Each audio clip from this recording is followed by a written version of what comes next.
लंकेश्वर महाराज की, लंकेश्वर महाराज की।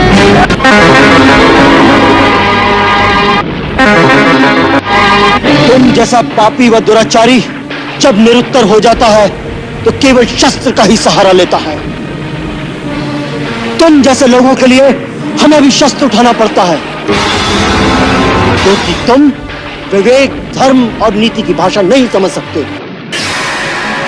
ये पांडित्य की बातें किसी ऋषि मुनि को जाकर सुनाओ। रणभूमि में आए हो तो बातें करो शस्त्रों की झंकार से। शस्त्र ही प्रश्न पूछे, शस्त्र ही उसका उत्तर दे, यही नियम है यहाँ का।